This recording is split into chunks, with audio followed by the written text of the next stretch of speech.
All right, I want to welcome on my next guest. We got a very special guest. We've got Chiefs legend, one of the greatest kick returners of all time. He's got more nicknames than you can count. The human joystick, the X Factor. We got Mr. Dante Hall. Dante has everything going for you.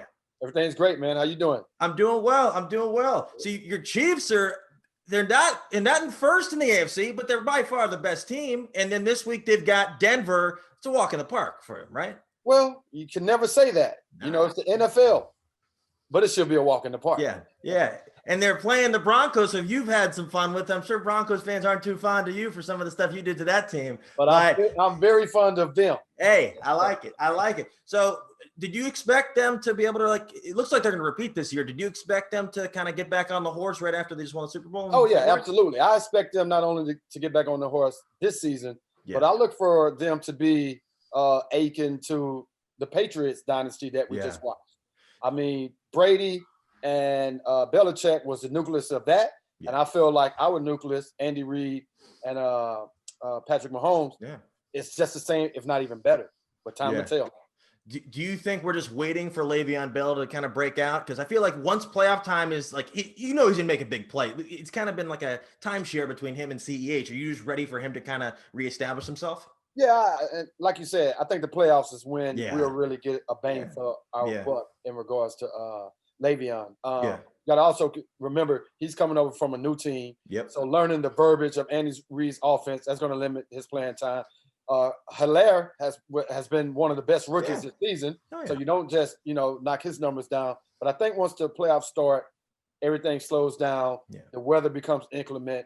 You'll start to see him paying fruition as far as that acquisition.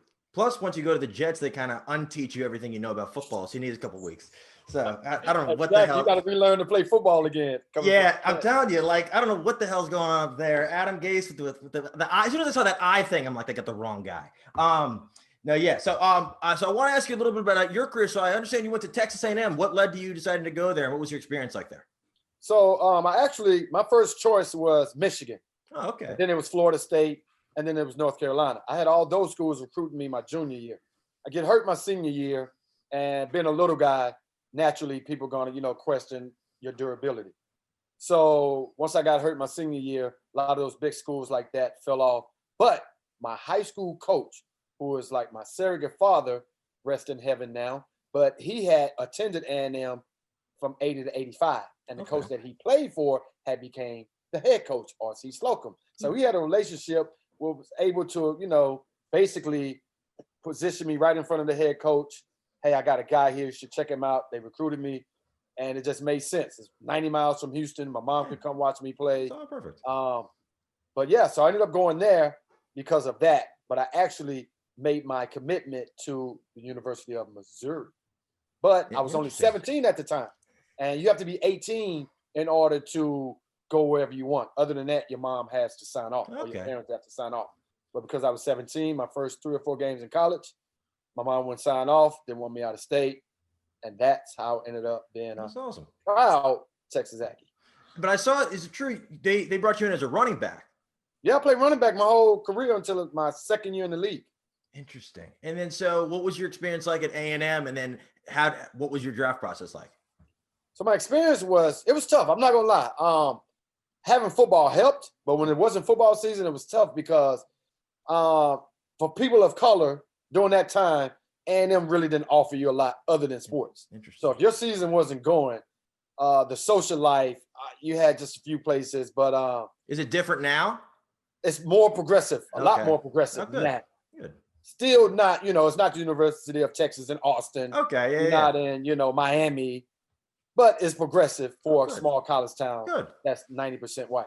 So that was tough. But I ended up getting a serious girlfriend. I just focused on academics and sports.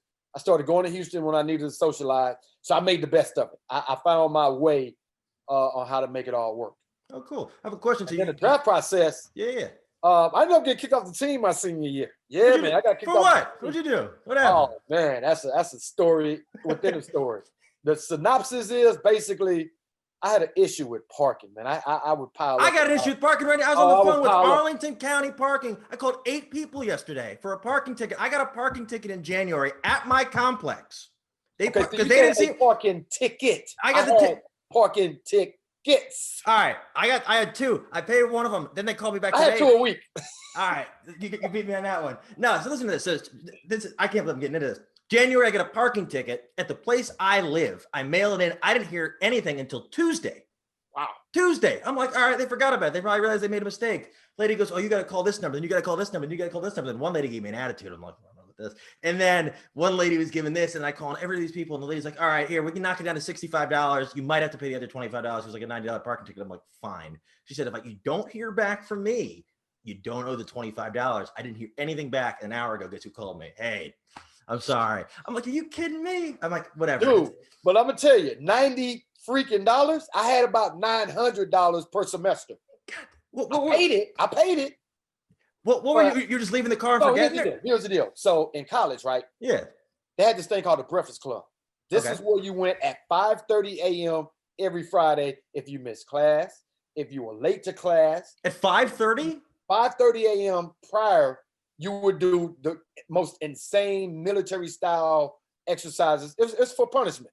Okay. For a plethora of reasons. Yeah. You miss weight, you miss a class, whatever, right? So my issue with the parking, not to make an excuse, but dude, I would have one class on one side of campus, and I got 20 minutes to get to the other side. And a lot of times I just had to, is it the Breakfast Club on Friday at 5:30? Yeah. Or I'm gonna pay this $50 parking ticket. And I went with the $50 parking tickets. Don't forget. Enough to the point to where the coach got sick of the parking people reaching out to him, which led to him coming into the team meeting, jumping down my throat in front of the team, which triggered something in me. And I responded in a way that I shouldn't have responded, and it got me kicked off the team. This is what you could have done. You get a big bucket of paint and just draw an X on the parking spot. That's your spot. You're 20 years too late, brother. I'm telling you. Next, if that ever happens again, just draw an X and be like, oh, because anytime you go anywhere, there's a reserved spot for somebody that doesn't deserve a reserved spot. If it happens that much, it's like I was talking to somebody the other day. Like if you have a late movie, you had a late movie at Blockbuster. After a certain point, you own the movie. Yeah, right. Stop charging me. I paid $200 for Rush Hour 2. I'm good now. The spot should have been yours. So that's all right. So after that, what was the draft process like? Because you had a little bit of hiccup. Well, because of that, the draft process was very nerve-wracking because my mom, of course, wants to throw this big party. Yeah. I'm projected to go low or undrafted. And so we had a party, and thank God I ended up getting drafted. I got the phone call from the Chiefs. I'll never forget Lamar Hunt got on the phone, was like, we're aware of your parking situation, why you got kicked off, blah, blah, blah, blah. But he was like, you can park in my spot in a joking way. And that's when I knew, I'm going to the right organization, the right team. So started off nerve-wracking. I couldn't have got drafted to a better organization and team. Did you ever actually park in a spot at any time? No, absolutely. No. I was gonna say like, that first time, you're like, all right, it's the only one. It's the only one. All right, so question about that. So I was watching some stuff yesterday, and I saw that early in your time with the Chiefs, Dick Vermeil suggested you do what to kind of build your game? Go overseas to Scotland to play in the NFL Europe. How did you? I assume you're not a regular Scotland visitor, so that stood out. I definitely stood out. Did they speak English there? That's probably the dumbest question I've asked today. Is that they speak a version of English? I don't know that. I don't know that sounds worse than not speaking English at all. Thank you, so what was your reaction? You were like, did I mishear him? Did he say Scotland? My reaction was, they trying to subtly kick me off this team. Like, this is a subtle move to get rid of me. Like, you want me to play what? In the NFL? I got to make the team as a receiver? I've never played that in my life. Okay. But I just embraced the challenge. I went over, and it worked out, obviously. Did they give you bagpipes at the airport, or you have to buy those on your own? Oh, they gave bagpipes. No, they gave me a what do you call that little dress thing? I'm drawing. I know. Kilt. Gave me a kilt. And I went commando, of course. Come on, man. I went commando. What was that NFL Europe experience like? Was it like?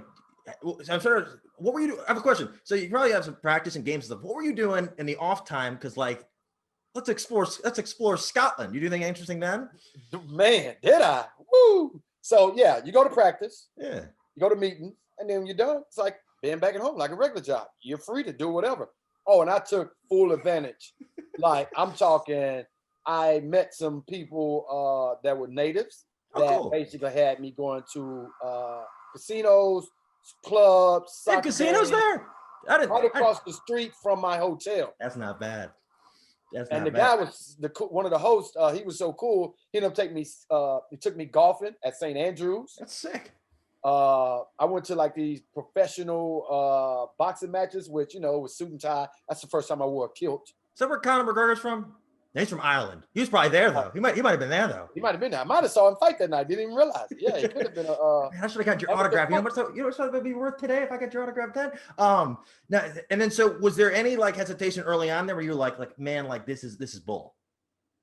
Yeah, but then the first conversation I had with Coach about it. Yeah. But I ain't have a choice. Yeah. But I went through it thinking, oh, they're trying to get rid of me. And then by the end of your time there, in your time in Scotland, what was your mindset like? I can't believe it was the best life experience. That's awesome. Up until that point, because I had only been out of Texas twice in my whole life. Really? Wow. And then you count Missouri, that's it. Yeah. So that experience just opened up my entire world of seeing the world not as such a small, narrow-minded, it's only Texas, it's only football kind of way. Best life experience up to that point. Do you have like I started off, it was the worst thing that could have happened to me to being one of the best things. Man, like you at least send me to Finland. Do you have like a Scottish fan base at all over there? Do you have anything new about that? I have a little Scottish fan base. Hey, that's not bad. That's pretty cool. And I have a question. If you were on the Chiefs today, would you just be like you were Tyreek Hill before Tyreek Hill was Tyreek Hill? Kind of. All right. Kind of. I like your juke better. I like your juke better. 3 years ago, that would be accurate. Yeah. I was never the top receiver in the NFL. Top returner. Yeah. Never the top receiver. So what he's done in that transition has been phenomenal. Like it's a short list of guys that have made that transition that well. Yeah. A ton of guys have done it. Yeah. Not that well. Not to become the number one guy at a position that is not your natural position. Yeah. So when I have a question, had you ever been called the human joystick or the X Factor prior to being in Scotland? Yep, a few females. Oh, okay. Hey, I see what you're saying. Well, but not by Coach Dick Vermeil. No. I'm kidding, by the way. No, the human joystick came from Miss Host. I don't know. How do you say that in Scottish? How do you say human joystick in Scottish? Is that you're like, what? Let me translate. Long time. That's how you say it. All right, so you get back there, your kind of games rebuilt, and you're doing a lot more. What was it like? Just kind of like, all right, like this I can do. No, not quite. I got back and I still had to compete for the a wide receiver position. Oh, okay. I'm still competing. Oh. And that was actually a guy by the name of J.J. Moses. He went on to play for the Texans, but he and I duked it out in training camp when I came back. He was phenomenal. Great little receiver. We did the same thing. He had juke moves like I had, everything. He actually probably had a better camp than I had, but I had a better preseason. Interesting. So it was the preseason games opposed to actual training camp that propelled me to actually win. So when I got back, I was still competing, still in that mode. And once I made the team, I still, once you're competing and you barely make a team, you're still always looking over your shoulder because I've seen guys make the team, cut in a week, make the team, cut in two. Yeah. So I never felt comfortable my first 2.5 years in the league. I always was like this. At what point do you remember the defining point of where you're like, I don't need to look over my shoulder anymore like that? Yeah, it was that crazy catch that I had against Denver when I had to step back on Al Wilson. Delta O'Neal tore his ACL. Oh, he did? I didn't know that. I was at 10 times yesterday. Yeah. Tore his knee. That at that point, I never ever worried about my position again. Unbelievable. Honestly, were people comparing you to Barry Sanders on that joke? I've heard that comparison before. Right. Unbelievable. And then the other one I was going to ask you about was the long return against Denver when you're going around everybody. Yeah, that's crazy. It's funny you bring it up. I literally just created some content that I'm gonna share with my fan base. Cool. I was concussed. I'm pretty sure I was concussed. I don't have on that long one. On the long one, Because prior to that, if you go watch that game, prior to the crazy return, I had a kickoff return that I broke up the sideline. And at the end of that run, my head was driven into the ground, to the field. And you can see it clearly on the TV. The doctor's over. I'm still on the ground. 2 or 3 doctors over me, checking me out. And then I came across some sideline footage after that play to where I'm just out of it. I had a couple of teammates ask me, dude, you all right? Where you head at? Where you head at? And you could just tell I'm dazed. I'm out of it. The doctors come over again. They have a conversation with me, and then they walk off and they do their little clandestine conversation. And who knows what they were saying? He's definitely concussed, but don't let him know. You know, this is 2005. This is prior to concussion protocol. This is smelling sauce. How many fingers I got? Get back out there. What day is it? Oh, you're good. All right, still.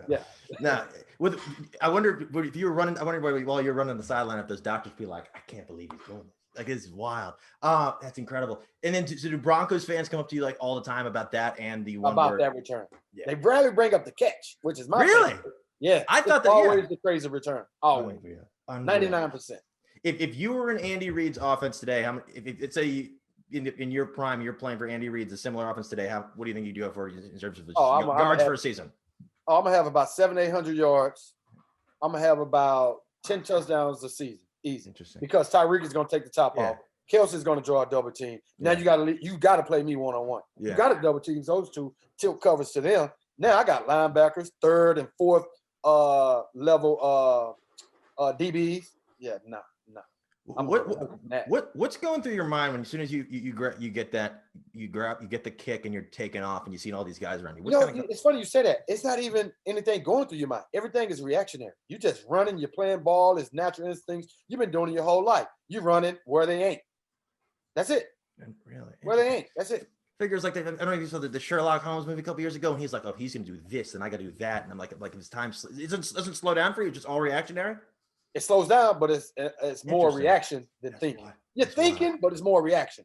If that makes sense. Obviously, you're thinking. You're not out there. Yes, But I'm saying it's 75% reaction. And that's a question for you. In your opinion, who's the best returner of all time? And I have a follow-up question if it's a certain answer. That's easy. Devin Hester. What? All right, tonight. So you put yourself second? No, 3rd. Rebetch second? Who? Brian Mitchell? No. Who's second? Dion. Really? Interesting. I'll tell you why I go with Dion second. Because of the multitude of ways that this guy returned. He's a full-time starter as a defensive back. If he picks one, 9 times 10 he's going to return. He can return kicks. He can return punts. Then he can go suit up and play baseball. It got to be that guy. That's number 2. That's why I go Hester, Dion for those 2 reasons. And I saw on your IG that you put up a video. You ranked the top 5 Chiefs of all time. I want to ask you about that. Why those 5 guys? You put them in that order. I don't know any order, but you make them top 5. Yeah, I didn't put them in that order. So Tony Gonzalez. I mean, do you need an explanation for that? No. Okay. What about Will Shields? No. You know anything about Will Shields? You know a lot about Will Shields? Yeah, good guard. Yeah. I mean, you're in the league 14 years. Yeah. And you're in the Pro Bowl every year. Yeah. And you never miss a game. Yeah. And you blocked for 2 arguably of the best running backs, Priest and Jamal. Yeah. And Larry Johnson, if you want to throw him in there. Yeah.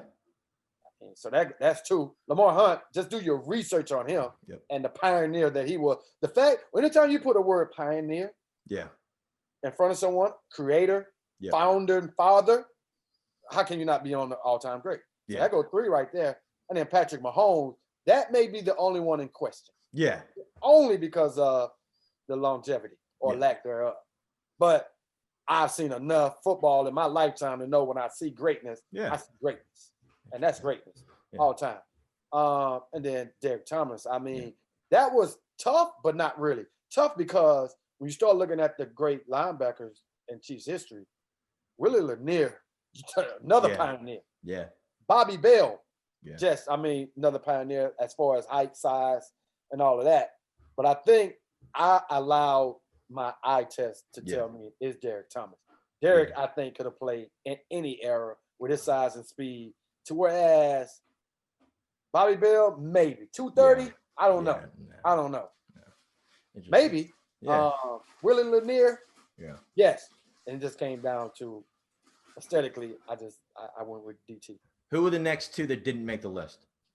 It was a close. The two I just mentioned, Bobby, Yeah. Willie, and then right after that, I was looking at Jamal Priest Holmes. Yeah. I think we're gonna say Tamba or Justin Houston. Tamba? No, not Justin Houston. No. Tamba? I would go Willie, Bobby before Tamba. Interesting. And then in the league today, who are your top three returners that like in the league today? First, I go with Patterson. Okay, Cardell. I like when they do that camera view. Do they only do it for him? Yeah. I'm like, nobody else gets this. He's like, oh no, I got that. I like him the most. Yeah. Now here's a guy. He doesn't do it often, but when he does do it, dynamic. Deshaun Jackson. Yeah. Do not sleep on him. He just doesn't do it often. Giants remember. The Giants. Yeah, remember. right. Redskins too. Yeah. Well, yeah. It's interesting. And then the guy's been doing it a lot recently. I think it's Nyheim Hines on the Colts. You've been noticing him at all? Yeah, a little bit. He's nice. Yeah. I don't know enough about him to like. Yeah. Interesting. And then do you think the teams would do better if they had a guy just dedicated just to returning, that they didn't try to move out wide receiver? Or do you think it benefits not now? them? Back then, yes, but not now. I mean, it's just the rules have pretty much all but outlawed dynamic kick returns. Like the rules just not in your favor. Interesting. And then so another question for you. In your prime, could you beat Tyreek Hill in 40? Absolutely not. Really? Absolutely not. Is there ever been a guy? I'm no fool. I'm the quicker one. Okay. He's the fastest one. Is there anybody you played against or you've seen that you think is faster than he is? No. No. And I've seen it. You have to see it in person. Yeah. To see how it looks, because TV does it some justice. Yeah. But you got to go see that. You got to go see that in person and be like, oh, that is a different speed right there. You ever see the thing they did, the sports science with him versus like those 50 kids, and he just went through all of them. They gave him the flags, but the flag, and they said try to get the flags from Tyreek. Dude, I'm a parent. I'm a father of 4. I don't see much of anything. You got check that out. I'll send it to you. They did the flags on it. They got 50 kids lined up at the 50 of him at the end, and they said we want to see if he can score. And these kids are just falling left and right. They can't get him. I'm like, this is crazy. Yeah, that's crazy. Yeah. And then so I have a question. Did you ever have any interest in coaching? I did. When I retired, I actually coached at a high school for a year out in California. Oh, cool. And then I went back to finish my degree and did some student coaching. Oh, cool. And those two experiences let me know, that's not for me. And then with the changes to returning today, do you think it would have made it easier or harder for you when you were playing? The rules today? Yeah. Oh, much harder. First, they're kicking them in the end zone almost every time. Yeah. They line it up to 35. You can't have any wedge blocking. Yeah. Those two rules alone is just going to eliminate your opportunities. And then I think because of that, the emphasis is just not there anymore. Yeah. So, interesting. No. I have a question. Do you remember who gave you the nickname Human Joystick? Yeah, Mitch Hostess. Interesting. That's wild. And then I just want to ask you, so Chiefs right now, killing it, brought it up before. Do you see them repeating? Yeah. And winning again and knocking on the door for the next 10 years, easy. Who do you think is the biggest threat? This year? Yeah. The Steelers, Tennessee Titans. That's it. Yeah. Nobody in the NFC? Nobody in the NFC? Nope. NFC as well?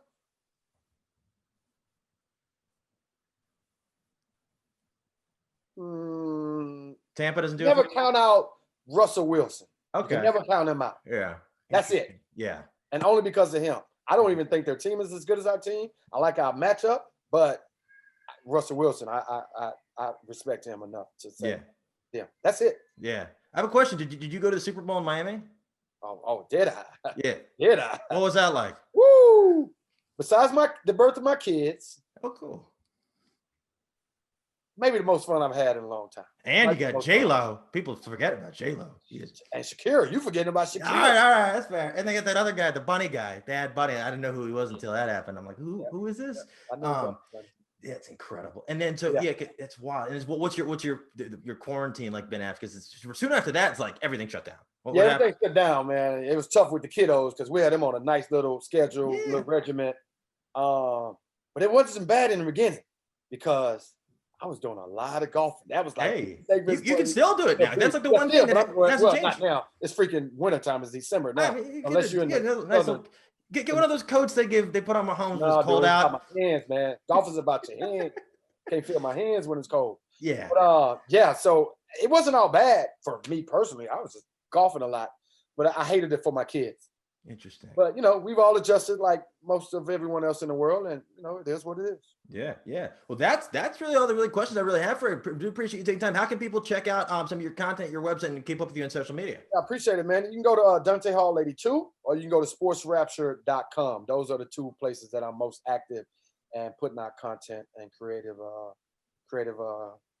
content there. So yeah, man. Cool, Been great talking with you. Appreciate it. Actually, one quick last question. So you're from Houston. Do you grow up an Oilers fan?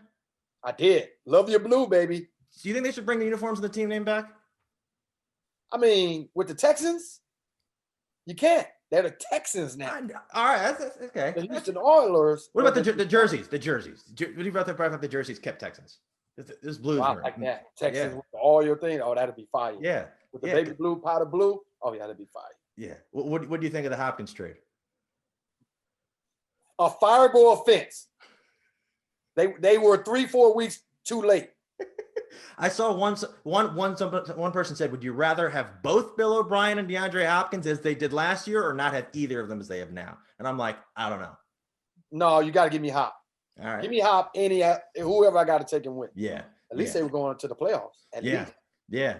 Yeah, that's why. And then that game against your Chiefs, I don't know how they were up. What, 20-some points? Yeah, another fireable offense. I said to somebody the other day. I said, wait a minute. The Rockets just traded for John Wall. Is Bill O'Brien in that front office now? Yeah. So I don't know. And then Houston, the Astros get the buzzers. Something's going on.